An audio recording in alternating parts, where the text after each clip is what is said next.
Hello and welcome to Leviathan News. I'm Sam, and I'm joined by my esteemed colleagues, Garrett and Haim.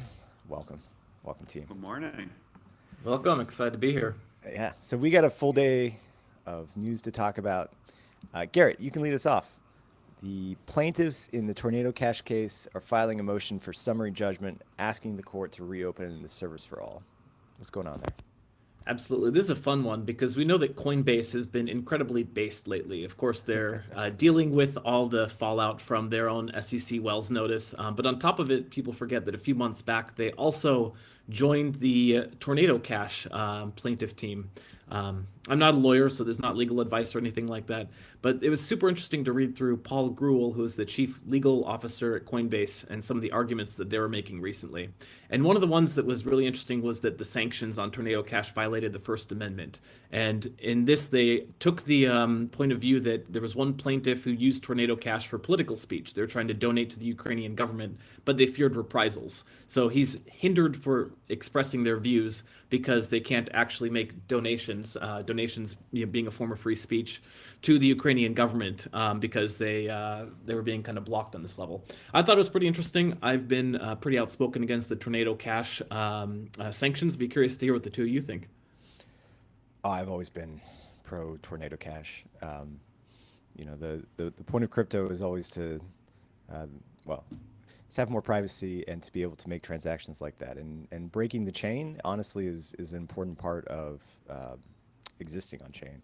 And so I hope they can sway the courts with this lawsuit.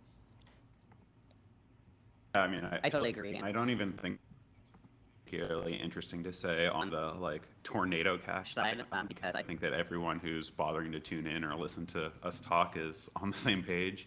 I think that for me the biggest Exactly. takeaway is that for all that we talk about like DAOs and decentralization and projects and like this like really scrappy culture of builder, it kind of turns out that when push comes to shove and when the US government involves, like the only person who has the firepower and the ability to stand up for us is like the one company that actually went down the company route and went down the IPO route and like really embraced American capitalism and corporation and like the legal system.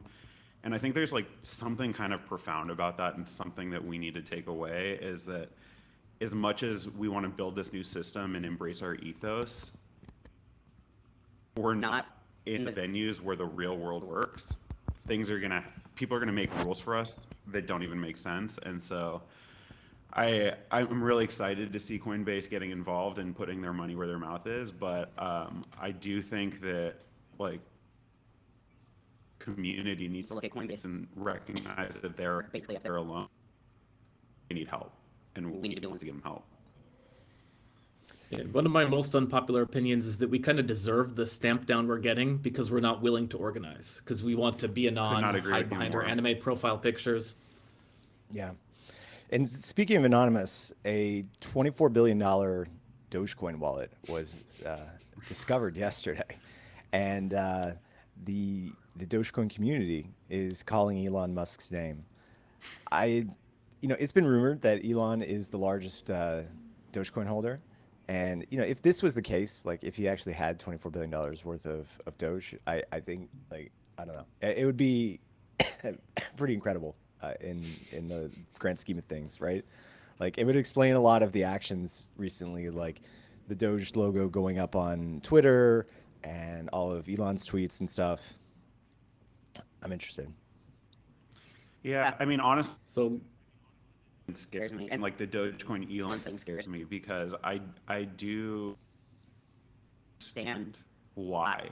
The other than really shady, like securities law stuff or dumping on retail or whatever, but like Dogecoin for me was always like the perfect crypto story. I mean, it was like weirdos just like memed like the bobsled Yeah. team into existence and like car stuff, and they've really like shown the power of a community. But how things, let's call it 2 years, on has really gotten involved. It makes me wonder what the point of Dogecoin is, and I mean, is this the exact Meme kind of dreams, stuff man. that Meme Gary can? dreams. Yeah, Meme but dreams. like this is what like when Gary Gensler and Elizabeth Warren like look at our industry and think like we need to get involved here.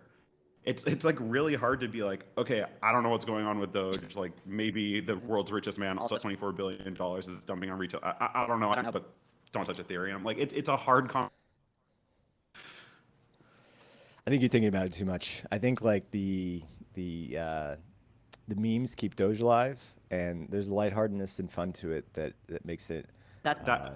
But that's the problem because Elon is not lighthearted. and whatever, right? He is like inherently a political, very deeply involved in all of this stuff. And like, can one of you explain to me what the purpose of changing the Twitter logo to Dogecoin is? Malicious? Meme dreams, and Yeah. I don't follow Elon. I have no idea. yeah. Well, we'll just leave it at that. Moving on to. Makes me nervous. It makes me very nervous. Yeah. I understand. I understand. You know what doesn't make anybody nervous is the fact that, well, I'm on a Mac and you guys are all on Macs as well too, right? And I don't know. Haim's webcam looks Logitech. Oh, yeah. No, I'm a Mac. Sorry for him. Well, it was found out yesterday. Yeah. So it was found out yesterday by I guess this Andy Bao guy on Waxy. He came out and he essentially published this blog post that has been making the rounds that shows that on every single Mac since Mojave in 2018, there is a copy of Satoshi Nakamoto's Bitcoin white paper. And we will include that in the links for the show notes, but you can go to your terminal and type in a short little command, and it's going to pop up the Bitcoin PDF. Now, I've heard various things about like why this would be here. You know, it's a very small document. You know, if you're trying to like test things, it would make sense. I've also heard some chatter that it was because of the whole Craig Wright thing, where you know, Craig was trying to shut down people who were hosting the Bitcoin white paper. And so some anonymous Apple engineer included it into the code. And so, yeah, it's there. And you can actually go and pull up yourself. A lot of people have independently verified this. And then additionally, at the end of the article, someone tells them that the like a change request came up at Apple to like take it out, but the same engineer who put it in there hasn't taken any action or commented on the issue. So we're all living in Satoshi's world, guys. You know, I send the Bitcoin white paper to people still when I'm trying to explain the concept. I think it's just an incredible document, super readable. I sent it to my parents. My dad's technical enough that that was his aha moment for Bitcoin. So even still, some 14 years after it's been published, it still has a lot of power. It's nice to see, it's not just Coinbase being the only centralized company sticking up for us. We might have some plants at Apple as well. Yeah, exactly. Hopefully they'll install a crypto wallet at some point in all our devices. No, I mean, like with Apple, the end game is already like in sight, and it's like the coolest thing ever. It's our private keys are enclave, so that like we can use Face ID and like Touch ID to do Ethereum and do like crypto transactions. But yeah, man, I think this is a fun story. It's a cool story. Like I'm super happy that developers at Apple like both care about Bitcoin, but also just like have a sense of humor and are like doing interesting things. And I don't know, like I'm glad people are talking about it. Just kind of come back. We'll do a quick little question here. What's like the first thing that you would send somebody getting into crypto? Like, is it the Bitcoin white paper, or like, what do you actually send them to read? Is it like Send them some Doge. Send them some Doge? No, but I mean like reading materials, right? Like, come join. Like, you're like the Mormon people showing up at the house, or the. Yeah. Go ahead. I kind of think that actually the crypto libertarian types have already sort of maxed out their footprint, and I think that's what the Bitcoin white paper is best for. But it's not the use case for everybody. I think there's actually kind of a more emerging use case for stablecoins. Like people understand intuitively that they have their money, they can send it 24/7, they have their keys, they control it, and it kind of speaks to like more normal people than kind of the white paper, which kind of mostly I think appeals to people who like really understand the details of money. So I think as we get to the next generation of potential crypto users, there might actually be need for other kind of material. Yeah, I usually send my favorite piece. It's actually a video. It's Mario Conti speaking at, I believe it was DEF CON, talking about how he escapes high inflation through putting his money into DAI and then also buying Ether as well too. And then like what DeFi does for him. And this was like right at the beginning of DeFi, like when everything was kicking off and it was still like single collateral DAI. And that one really like hit it on the nail for me. And it's one that I share when anybody wants to know more about crypto. Yeah. I send them a link to Leviathan Honestly, News. Yeah, there you go. Well, honestly, like I think we're a layer too deep for new people because I have no idea what sentiment I've never heard of this stuff. But personally, for me, the Bitcoin white paper did not resonate until I actually understood what was going on here. And then I went back and read it and I was like, oh my God, he just like wrote it out for us. And so I think like the Bitcoin white paper, it gets more beautiful like the deeper you get in. And for me, when I try to pull new people in, I stay away from DeFi. I stay away from store value. I stay away from all of that stuff. And I just talk about like distributed computing. The point of Ethereum is trustless distributed computing. The first things we've thought about that have to do with finance. Like this is about technology. And then just kind of depending on who I am talking to is how Yeah. Moving on to another story about resources, the Arbitrum Foundation has said they're not going to move the remaining 700 million of 750 million ARB until approved by the Arbitrum DAO. And this is a little bit of a conundrum because after the airdrop happened, they put up this AIP1, which was the first improvement proposal, to allocate this 750 million ARB for them, about $1 billion.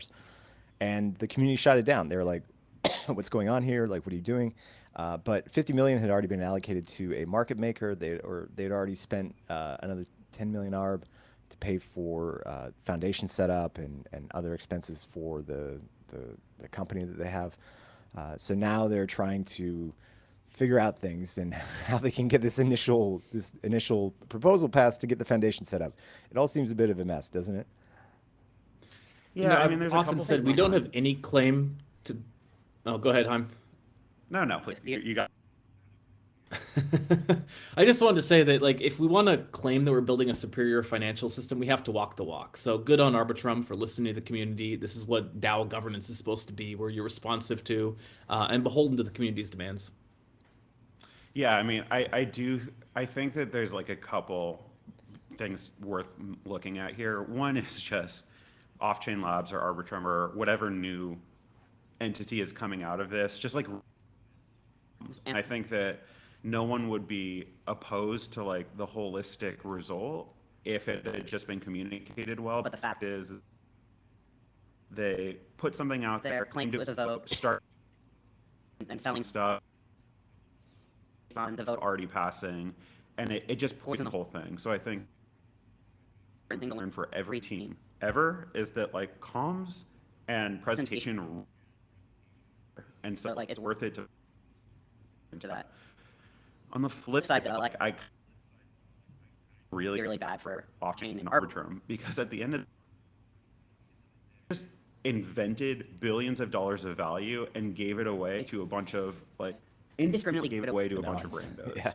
And like I don't know about you, but I got well over 5 figures for like I didn't even do anything. I was just dicking around on Arbitrum, right? And like to be given so much free money for like a company that didn't even have to give us anything, and then just to immediately turn around and be like, you guys aren't fair, this is so stupid, like you're stealing from us all this, is just, it's a little bit like you're stuck so deep into the plot that you kind of lost happening here. And like they didn't even have to put anything up for a vote at all, money at all. Like I think we just all need a little. It sort of highlights just how counterproductive airdrops can be as a strategy, because it buys you, 1 week of goodwill, and people can turn on you just like that. I think that the airdrops, like the optimum strategy for airdrops, in my opinion, is sell at least half, in most cases 90 to 100%. So you're basically just giving money to people who are going to dump on you and move on. There's better ways, I think, to incentivize users. A token sale, actually get people who are interested in the protocol buying. But airdrops are popular. There's no doubt about it. You get a lot of buzz. Yeah, well, like it really ladders back to like our start of the with about like showing up to Washington and regulation. We've lived in this like little gray area much to our benefit for years and years. And then now in 2023, we're in the situation where a lot of stuff is happening for like securities law or just like to create like builds. And so that too. And so I don't really know what to say what the right answer is. I wish like everyone had like a little more humility and calmness when they're discussing. The only mistake which I think was made was by Arbitrum. Yeah, yeah. Actually, you know, they hired a consulting group to handle all of their like AIP stuff. They didn't even write it themselves. They put it off into a third party. So, lesson learned there about comms. Everybody go out, hire Mr. Haim Solomon over here, who will get all of your proposals passed and make the community lovely. Moving on, good news is that the sentiment exploiter has returned 250 ETH. So $480,000 of hacked funds. We actually talked about this yesterday. Sentiment was hacked for $1 million. So getting back half, you know, it's not like $1 million is a big sum, especially for some people. And so getting that back, $25 is big for me. and so getting that back, I think they were also insured and covered a little bit from what I saw on Twitter. And so that's some good news. Next we have, this is actually pretty interesting, right? So LSD, so ETH LSD pairs for Lido ETH and Coinbase ETH have tripled since the upgrade announcement on March 28th. We're only about like a week or 2 weeks away from the Chappella upgrade, right? And so there's going to be a lot of action around ETH LSDs coming up. And so it's good to see liquidity is increasing. Maybe this is a good sign that like funds are starting to think about like either offloading early or there's other funds who are loading up. But increase in liquidity is always good, especially around these big events. It's like the biggest question people have right now. Is this going to be bearish because people are going to start unlocking and dumping en masse? Is this going to be bullish because people are going to have more confidence they can stake, knowing they can get their money out? I personally, I do stake. I run a validator node, and I'm not planning on doing anything. I'm just going to let it ride.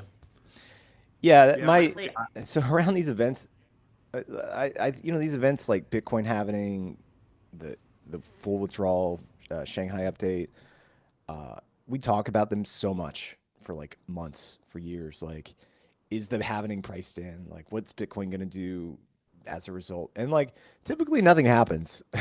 Like on the day, there's maybe like a 1 or 2% move, like in either direction. And then everything just keeps on going on. The questions around here about like, are people going to sell like when they get the full withdrawals? Maybe, I don't know. Maybe they go into different LSDs and they just spread the risk around a little bit more. But we're probably talking about it too much, and there's probably not going to be. Probably going to be a nothing burger.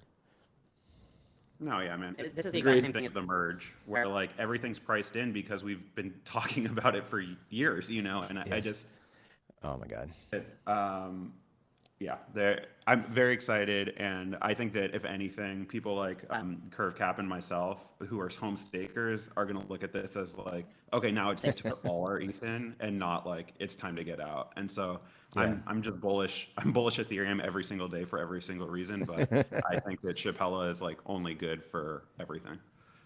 You know what I messed up on was back in 2020 when the staking first went live.